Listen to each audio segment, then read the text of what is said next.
about the Gilfillan farm. I am standing in the Pennsylvania state capital, Harrisburg, to tell you about a former member of the Pennsylvania State House of Representatives and the Senate of Pennsylvania.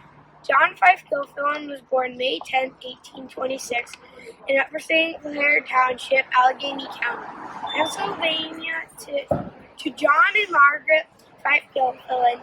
John had two brothers and a sister, but he was the only one to live to adulthood. John was educated at Bethel Academy in Bethel Park, Pennsylvania. In 1849, John married Eleanor Ewing, and they purchased the property known today as Gilfillan Farm in Upper St. Clair, Pennsylvania.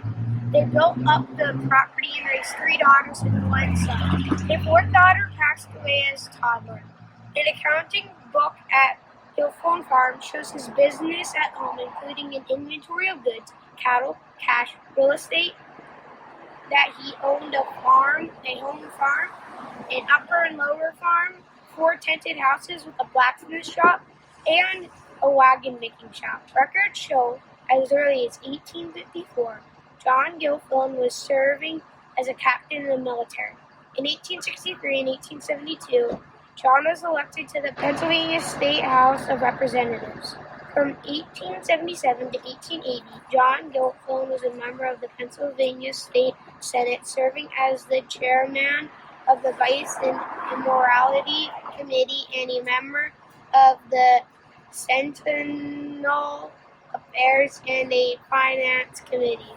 The Historical Society of Upper St. Clair has several letters that John wrote home to his family during the time of the Senate. Most letters begin with "Dear ones at home," and talk about his travels, the weather in Harrisburg, and what happened in the Senate. It appears that his son, Alexander, often went with him on his trips to Harrisburg. John Gilfillan would have served in the Senate when it met in the original Capitol building, the Hills Capitol. That building was completed in 1822 and visited by people including Marquis de Lafayette, Albert Edward, the Prince of Wales, and Abraham Lincoln. This is the chair that John Gilfillan likely sat in for some of his time in the Hills Capitol. The chair is 41 inches tall, 24 inches wide, and 27 inches deep. It is a walnut open armchair with a pierced fiberboard seat. This piercing has a star inside of a large circle and is marked with a 1872 patent stamp.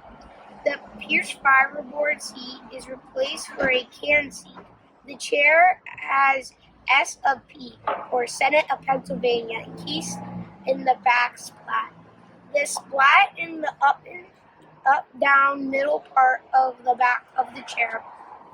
Family history says that as more senators were added, they needed to use smaller chairs to fit more people in the same room. The large chairs were sent home with the Senate members. However, the historians at Pennsylvania Capitol have no record of this story. But the timing of when John Gilfillan served in the Senate of Pennsylvania from 1877 to 1880 does make sense as a time period when the furniture might have been rearranged as a result of the 1874 Constitutional Convention, when there was an increase of number of senators. After his 3 years in the Senate of Pennsylvania, John Gilfillan lived another 5 years, passing away on January 16, 1885, in Upper St. Clair. He's buried at Bethel Cemetery in Bethel Park, Pennsylvania. The Hills Capitol, in which John Gilfillan served, burned down in 1897. It was replaced by the Cobb Capitol and then the Houston Capitol behind me.